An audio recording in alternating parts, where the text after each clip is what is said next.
Então, pessoal, estou com mais um computador aqui da AMD, um Ryzen 3, por R$ 2.603,07. Ele é um computador completo. Eu decidi gravar esse vídeo porque aparentemente está bom custo-benefício. Então a gente vai olhar cada peça, né? Vamos começar aqui pelas fotos. Aqui ele vem com um monitor 19 polegadas e meio. A gente vai olhar as especificações desse monitor. O gabinete. Cara, aqui na foto a gente vê que ele tem um SSD de 120 GB, memória RAM 8 GB e o Ryzen 3. Esse CPU, o gabinete não é um gabinete bonito, não tem parte em vidro ou acrílico. Nós temos as baias aqui vazias, né? Não temos nenhum drive. Aqui nós temos o monitorzinho da HQ. E agora a gente vai para as especificações aqui do PC. A gente viu que o problema do gabinete é um gabinete que não é muito bonito. Aqui a gente vai começar com o processador AMD Ryzen 3 3200G, então já é um processador bom, melhor do que o 2200G. Aqui quando a gente vai olhar os benchmarks, nós temos a diferença entre eles aqui de pontuação de 7.240 e o Ryzen 3 2200G com 6.764. Os dois processadores são bons processadores, ambos têm 4 núcleos e 4 threads, tem TDP de 65, plataforma M4 e a diferença do clock aqui também muito pequena. Apesar disso, o Ryzen 3 3200G é um pouco superior. O processador é ótimo. Obviamente que se você puder estar pegando o Ryzen 5 3400G é melhor, mas se não, esse é um bom processador.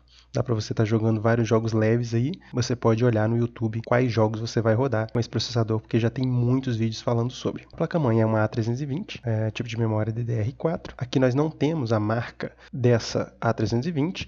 Lembrando que a A320 é sempre uma placa-mãe de entrada. Normalmente não suporta overclocking. E aí eu imagino que seja uma A320 de uma marca mais inferior, mas a gente não sabe porque o vendedor não descreveu aqui qual placa-mãe que é essa. O tipo de memória é a memória RAM DDR4 também. A capacidade são 8 GB, numa frequência de 2.400 MHz.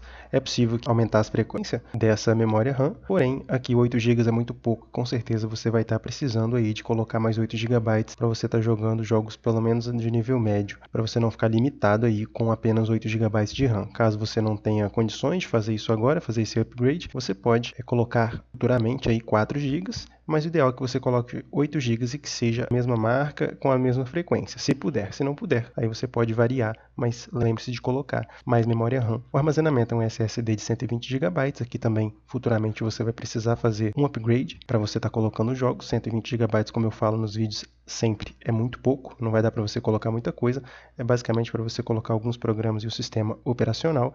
Então, para rodar jogos aqui, apesar de esse ser um PC para rodar jogos leves, é interessante e importante que você coloque aí um HD de pelo menos 500 GB, pode ser um HD de notebook que não tem problema. O gabinete é micro-ATX, então é um gabinete bem pequeno. Se você for futuramente por querer colocar uma placa de vídeo, você tem que prestar bastante atenção no tamanho, nas medidas desse gabinete e também da placa de vídeo que você queira colocar. A placa de vídeo desse computador é a Vega 8 que vem acoplada, né, que vem integrada no processador Ryzen 3 3200G. Ela vai te proporcionar jogar jogos leves, não vai ter aquela qualidade gráfica, mas para um PC de entrada, a Vega 8 vai te proporcionar jogar alguns jogos com uma certa qualidade. O monitor é um monitor LED 19.5 polegadas da HQ, tem um tempo de resposta de 5 ms e a resolução máxima é uma resolução HD 1366 por 768, uma taxa de atualização de 60 Hz. A conexão é VGA e HDMI, então pelo menos essa parte da conexão é muito bom.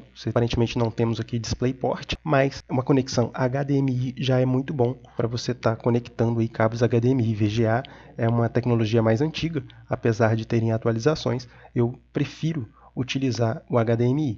Então, a gente vê também que é um monitor totalmente de entrada, mas para quem não tem muita exigência em relação à resolução, até que é um monitor razoável aí dentro do segmento de entrada. O sistema operacional dele já vem com o Linux instalado, mas você pode tirar esse Linux e colocar uma versão do Windows 10, mesmo que não esteja ativada. Assistindo vídeos no YouTube você consegue fazer isso com certa facilidade. Então você vai receber aqui, com essa compra você vai receber um CPU, um manual, um CD com drives e um monitor. Um computador praticamente completo. Esse conteúdo da embalagem é importante você observar, porque aí você já sabe que você vai ter que comprar teclado, você vai ter que comprar mouse e outros equipamentos como headset, microfone, enfim. Não temos periféricos, como diz a foto lá em cima. Então a foto ela é ilustrativa. O único ponto negativo desse computador, pessoal, mesmo ele saindo por R$ 2.600, o que faz dele uma boa opção, tendo em vista que computadores sem esse monitor está saindo nessa faixa de preço hoje em dia, preços muito elevados nesse período de pandemia. O problema que eu encontrei aqui nas especificações é